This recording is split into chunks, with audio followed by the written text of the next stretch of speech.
So I looked and I couldn't find any kind of 2x4s or 2x6s or 4x4s or whatever. So I did the wrong thing and found a couple of old rotten pipes. One's got some worn out chewing tobacco in it, and the other one, you can see through it.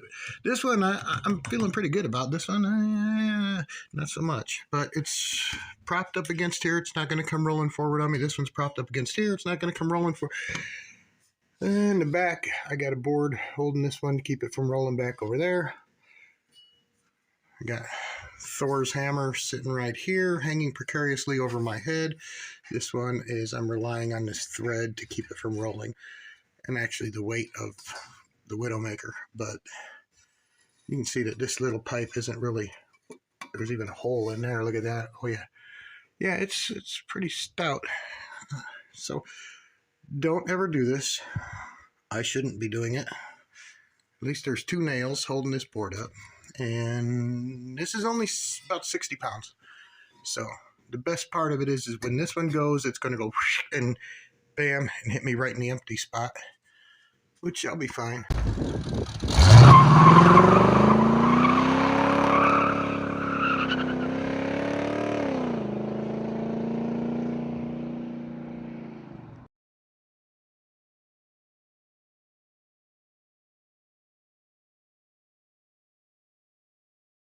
So I'm about to embark on a whole different kind of journey today. We're not working on a car. We're not pouring concrete. We're putting in a new well. But what I need to do, we decided to move the well from over in that corner because we can hear it when it comes on. And we're going to put the pump over here in this little temporary closet area that we had. I need to get rid of this plywood that's down here, and I need to pull this off, and then we'll go to town, and I'll show you what I do. So you drive about 15 to 20 feet of this pipe. This is a check valve. This is my old well. So it just draws the groundwater out 15 to 20 feet, like I said. Check valve just opens up, lets the water through. When your pump shuts off, check valve closes it off, keeps the water up here so that you don't have to keep priming the pump, because the pump will lose prime and it won't work. It'll burn up. So it comes up here, makes this elbow, goes around this, ends up coming out back here, goes into the front of the shallow well pump. Usually we're cooking around 55, 60 psi. I'm going to show you what's been going on. And then we got the pressure tank bladder in there that you fill up. You got a little valve right here. Let's see. Got a little valve here. You can pump some air into it, not much. And that just pressurizes the system so that when you turn on your water, you've got some good pressure. Water comes out of the tank through all these pipes. This is a softener, obviously. And this is the brine tank, holds the salt. And then it runs up. I've got a house filter, whole house filter. That's the first thing that it hits. And then it runs through these pipes and goes, we've got reverse osmosis. The reason we have reverse osmosis, and this is quite a setup and pretty costly, not necessary, but to buy the house, we needed to have that installed because we were getting nitrates in our water.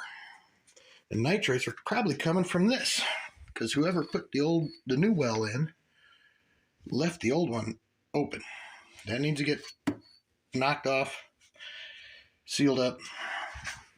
When I'm done putting a new one in, that one's going to get knocked off, sealed up. And I'm going to leave this here, but this guy is going to come with me, and we're going to run her around here over into this corner.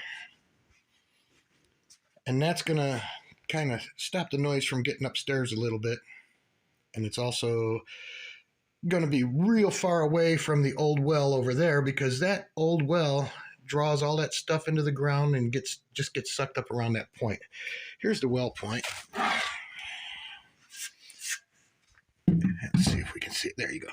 That well point has a bunch of little holes in that screen.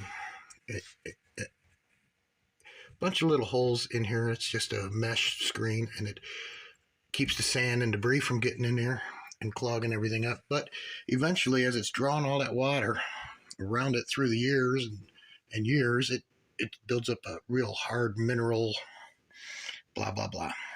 Blocks off the water, slows it down, and I'll show you what happens. So I go over here, and now I'm going to turn on this water for just a fuzz. We'll let her run a minute, and we'll watch. There it is. She come on. Now watch this. Just that little bit of water. We're talking less than a gallon.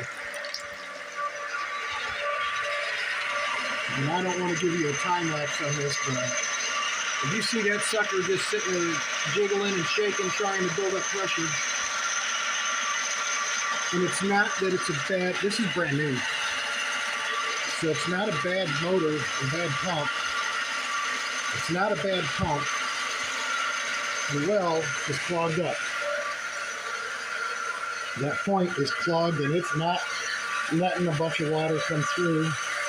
This sucker's working its butt off, just trying to build up pressure to shut off. Listen how long it was.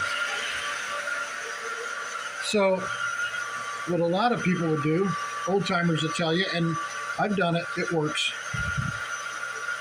You take your check valve off, you disconnect this, then you have, not you, me, or other people, don't ever do this. Nobody should ever do this. This is just how I've heard about it getting done. So, one would remove the check valve and all this pipe, and put the barrel of a 22 down there, pack a bunch of rags around it real tight, and bam, bam, couple rounds down in there. And what happens is not the actual projectile, but the concussion from it, the pressure from that blasts all that garbage away from that well point. It works, but it's a Band-Aid. It's not the proper fix. And what happens is you can do it a couple of times. You do it more than 2 or 3 times, and I've found that you start to get holes in your point. And so now you can suck all this sand up. I mean, look at this. You know, it might be different 20 feet down, but this is some pretty fine stuff. It's like beach sand almost. And it's real hard to keep that from getting sucked into that point, and then it gets drawn up, and then it gets ran through your whole system, and that is not good. So I want to put the new well in this point. This was like a little, we hung jackets here and just kept Christmas stuff in boxes, just like all of this right here, this junk. We just wanted to, we keep all that stuff under here, but since I'm going to put the well here, we had to make some room, but I need to get to the floor, the concrete actually. This is just a little lifted area, but I don't want to weaken this because I'm going to keep storage here. Now, my plan is to leave this 2x4 here and cut here and leave this guy sitting here. Leave that one and just take this plywood out. I also want to leave these because they're kind of sturdy enough, and I'm going to go ahead and put shelves back wherever I can and hang stuff wherever I can and just kind of keep the pump hidden back there. I'd like to actually put a wall here, help block some of that noise off. And here's also another thing that I'm considering is this is a column, lolly column. It's holding up the house. And I don't know about here, but in the 427,000 basement floors that I've poured through my years, there's almost always a pier pad down here, which is 3 foot by 3 foot by 8 inches thick. So I've got to stay away from this area where the column's at. I need to get over here so that I'm not trying to drill through concrete like, you know. So I'm going to keep the point over this way to avoid the pier pad. Hopefully this is just a 4-inch thick floor. I don't know. Back in the day when concrete was cheap, it was easier just to pour it thick than to try and bring in some fill and grade it off the proper way. Now that is not a bearing wall. The wall is over there. That's bearing. Obviously, it's an exterior wall. And if I was going to put it over there, I'd have to stay at least 5 inches to 6 inches away from the wall because there's a footer there that all that block's sitting on. That said, I'm not going over there. That's just, you know, little FYI. But for here, I'm going to cut that plywood out right. Lift. And now I think my cat is camping out up there somewhere. I heard her. So when I start cutting and I'm running my saw and I'm running my shop vac to keep the dust down, don't freak out like the cat's about to, because she's going to come flying out of there if she's up there. and it's going to get weird. Alright, so I'm going to make a couple of cuts right here just to get this plywood out. I'm going to take the bar down, get the plywood out, and then we can start deciding where I'm going to put that weld point. I'm going to use a shop vac, and I'm going to use the saw, this little circle saw. I'm going to set the circle saw so I don't cut that plywood. I'm going to set it real shallow. Best to unplug it first, which I will. You don't want to chop your fingers off when no one's home. So I'm just going to loosen this up, and all I do is just set a reference here. Once that's up, go here, check, make sure I'm just barely cutting through that plywood. Saw is unplugged, remember that. I don't want to cut my fingers off. And then lock her down. Now it's not going to cut into the concrete anywhere, and it's not going to cut this 2x4 that I want to cut.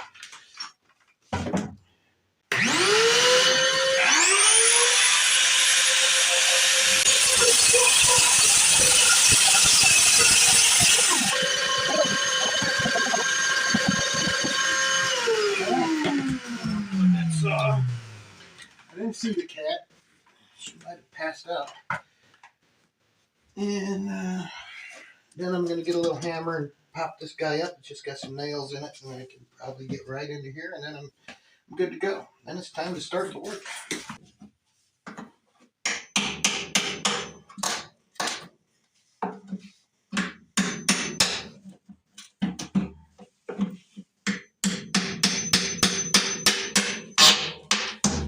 Sounded like my back when I get up in the morning.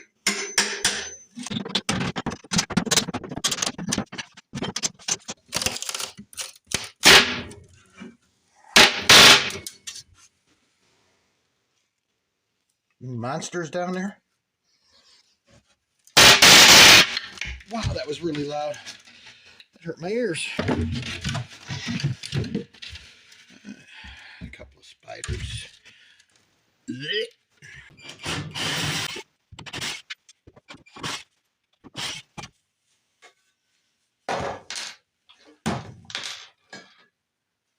Okay, so that's out of the way. That's out of the way. The next thing that I need to do is determine exactly where I'm going to put the weld point, because I have to drill a hole in the concrete. Again, like I said, I've got this column here, probably sitting on at least a 3 foot by 3 foot pad. Maybe not. Who knows? I might get lucky. It doesn't matter. I've got a drill that'll make it through it, but I don't want to have to deal with all that. So I'm going to get the point as far over as I can, but I need to make sure that I've got room. I've got room to use the Widowmaker. This is a just under 60 pounds of beast. So it's going to be somewhere in here, I guess. I don't want to be banging my knuckles, you know. That is going to be bam, bam, bam, bam, driving that point home. I don't want to be banging my knuckles against this, and I don't want to have to be in a funny, awkward position while I'm doing it either.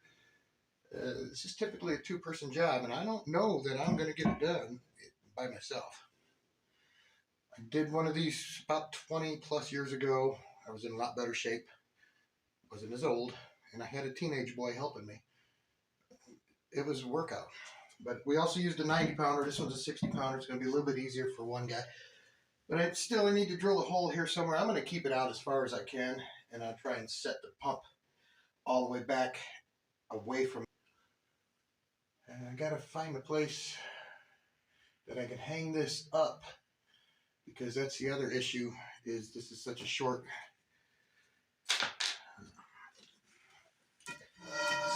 basement. I have 5-foot pipes. So what needs to happen is I'm going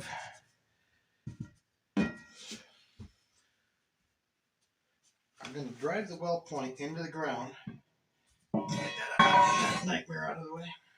I drive the point down as far as I can, and I'm going to get it about yay high so that I can comfortably work on it. I have to put a coupling on it, and then I'll have to get, once this is down to, remember this height, then I'm going to have to take one of these guys and thread it into that coupling. Now, even if I get it down that low, look where I'm at. I've only got this much room. bang this down. And then I'm going to take this one down. Same thing, another pipe. Here's the problem. Remember, that pipe's 5 feet, so it's going to be up this high. I can't take this and get it into that pipe. You know what I mean? The pipe's going to be here. Oh, don't drop that on your head. So I'm going to have to hang this up here somehow. And then feed the pipe under this. Thread it. And then let this loose. So it's going to be very interesting. I've got to figure out how I'm going to do this exactly. The last thing I want to do is drop a 60-pound chunk of steel on the top of my head while I'm down there working on the threads. So I'm thinking I'm going to be right in here somewhere and just get it as tight to this board as I can for driving the point, and then it'll give me all this room back here. Plus it'll also get me away from that column. Like I said, I think there's probably a footer sitting there holding up the house. So this is going to be the area. I'm going to stay back a little ways so that I'm not dealing with that. I don't want to cut this out. I'd like to leave it because it's supporting all of this, at least helping to support. So after taking measurements, I've decided that this hole's going to go right in here somewhere, and right there somewhere. Well, back in the day when I did the other one, that's pretty close to how I did it. I did have some, the problem is when you blast a hole in it, will work if it's only a 4-inch floor. It will, not with this hammer, of course, but you can punch a hole in the floor, but you run the risk of cracking it, especially there's a seam right here. We got a cold joint. I don't want to do that. I don't want any cracks. This floor is in really good shape. So I'm bringing out the big guns. This is going to be the way to do this. I'm going to drill a couple of holes with this in this area. And I'm going to take the chipper and chip around it. And then I'm going to have a nice big opening to put that well point and get started on this nightmare that I'm about to partake. Whenever you're cutting or drilling concrete, it releases free silica. Silica is nasty. You don't want to be sucking that into your lungs. No good. I've done a lot of it. I'm probably going to die from it.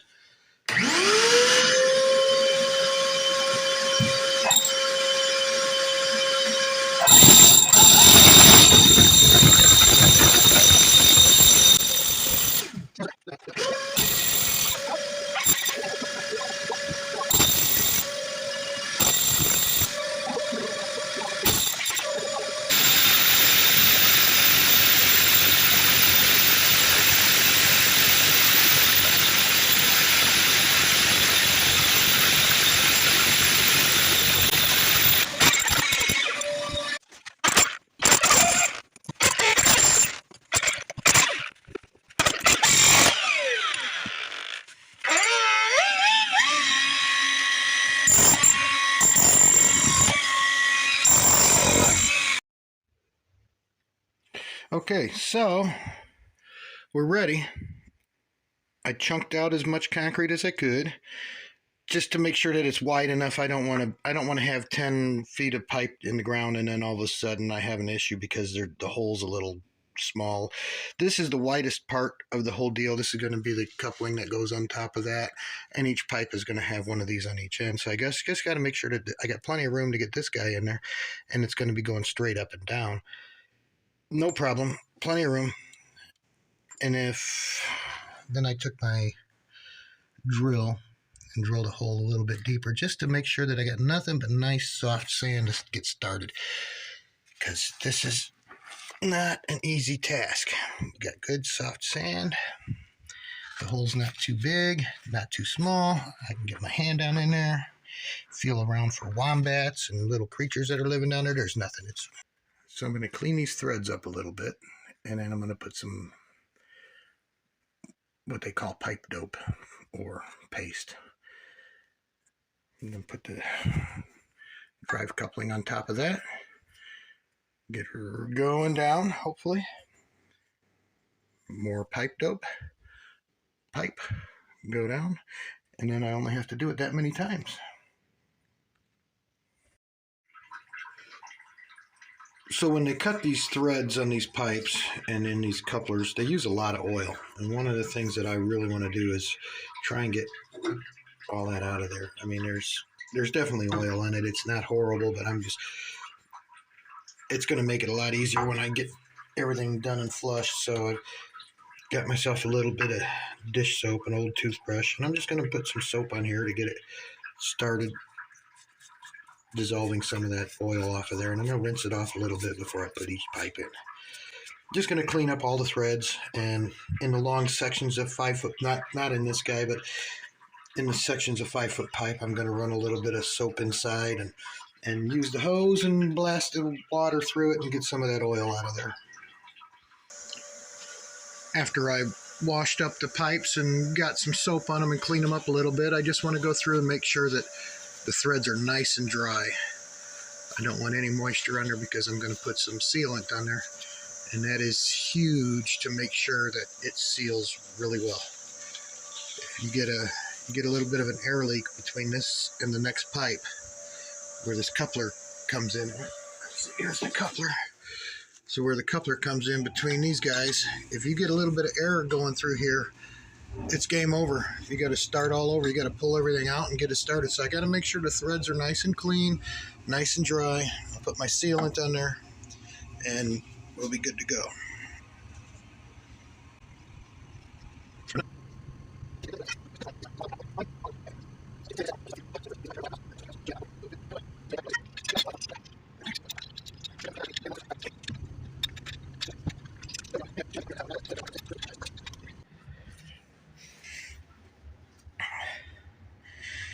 Yeah, I'm out of breath from that already, but see, no bueno. I don't want that in there because it'll have to flush out. So I'm going to do my best to keep that from happening. I'm going to try and wipe this stuff out for now. Just don't want to hit this off square. I want to go square with it.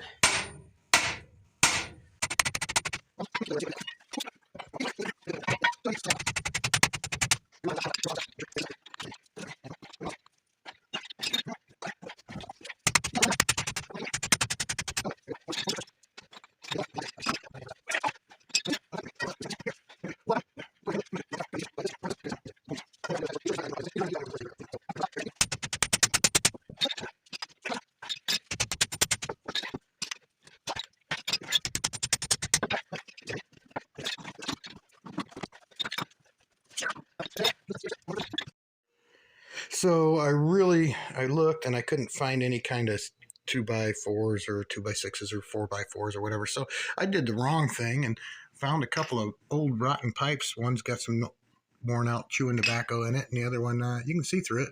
This one, I'm feeling pretty good about. This one, not so much. But it's propped up against here. It's not going to come rolling forward on me. This one's propped up against here. It's not going to come rolling forward.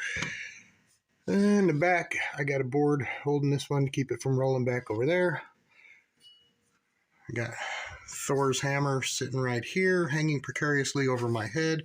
This one is, I'm relying on this thread to keep it from rolling, and actually the weight of the Widowmaker. But you can see that this little pipe isn't really, there's even a hole in there. Look at that. Oh yeah. Yeah, it's pretty stout. So don't ever do this. I shouldn't be doing it. At least there's 2 nails holding this board up. And this is only about 60 pounds. So the best part of it is when this one goes, it's going to go and bam and hit me right in the empty spot, which I'll be fine. It'll echo. But we're going to see what I can do. I'm going to be real careful. Really. There, whoa. Stay up there, baby. We got to rock this sucker way back. Wow. Stay out of the way. I think I got it started. I think I'm doing something right. I'm doing the wrong thing the right way. Now it wants to come over like a hammer. I need a wedge. Need something to keep this from coming down on me. But I don't know what it's going to be. precarious position. That's fine. Oh. Oh no!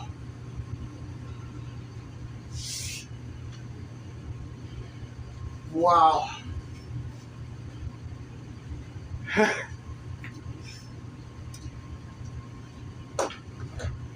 Guess what I forgot?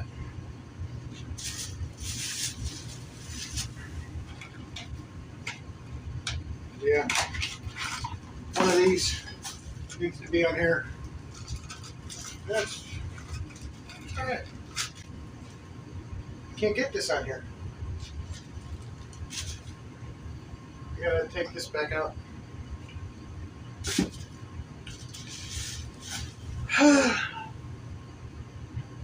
Wow.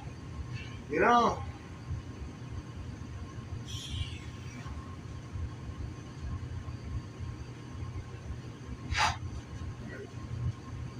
de-threading.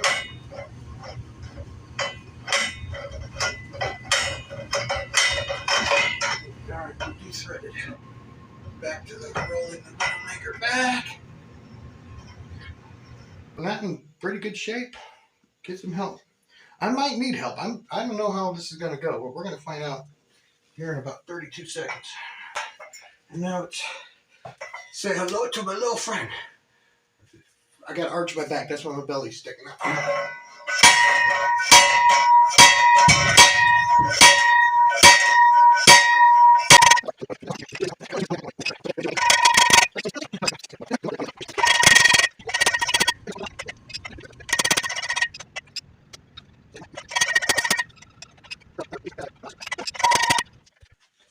So I had to turn off the furnace because I was starting to cook. And I went and bought some ear protection because that's really loud. And it's funny, I don't. Oh, and I had to take off the, Under Armour because I was sweating. This is a lot of work. Don't try and do this yourself if you're not in pretty good shape. This will let you know just how soon you are to going to meet Jesus. I had to get ear protection, which I never buy it because I have it at work for free all the time. And I usually end up accidentally bringing some home in my pockets and it gets put in a washing machine and the wife yells at me for it. But for some reason I couldn't find any today, so I went and spent like $3 for these things. And I can get them by the wheelbarrow at work for free. And they wouldn't mind me taking them. They're a real safety-oriented company. But yeah, if you're not in good shape, because you start off with 60 pounds and you're shoulder pressing it over your head 42,000 times, and then you're kind of doing this weird mid-lift thing a bunch. And now I'm down to where I'm curling this 60 pounds repeatedly.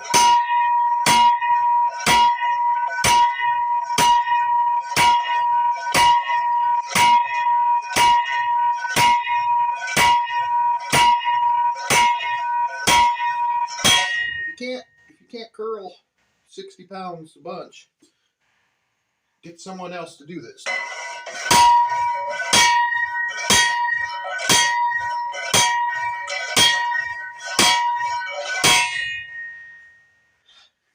That's a lot.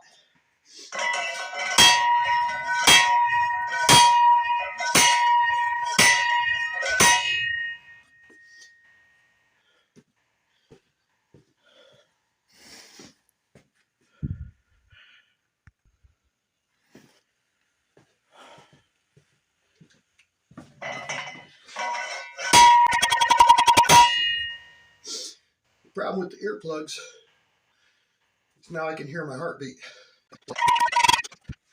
So welcome to day 2 in the quest for water. I've got the well point and 2 sections of 5-foot pipe pounded down. I'm finishing this one up and I should be ready to go. You don't want to sit there and just watch me bang away on this thing. That's silly. I did have to go and pick up some items because I'm going to hook up the system. And once I get it all hooked up, then I'll show you what I did. I ended up going to pick up a 20-gallon pressure tank and a half horsepower, 11 gallon per minute shallow well pump. There's a whole bunch of money involved in that. And I've got some sections of 3/4 inch PVC. I also picked up some glue, all kinds of elbows and connectors. I've got a check valve, extremely important. Can't do it without it. And I also got this so that I can hook it up to the pump and make my connections that way. So I plan on setting all that new stuff back in that corner and hooking it all up to this pipe here. It'll be yay high out of the ground. It's going to run around, and then it'll be coming off with the PVC up in here somewhere. This is heat. I don't want to get too close to this because it's going to heat up my water. Where am I going to go? You know, I got to maybe somewhere. Also, there's an old piece of wire in here someone cut a long time ago and got rid of it. It kind of looks like it'd been on fire. So I can't use that, and it's cut on the other end, so it's just wire. There's no electric running through it. Don't worry. I know you're not. But somehow I'm going to have to run the water in through there somewhere.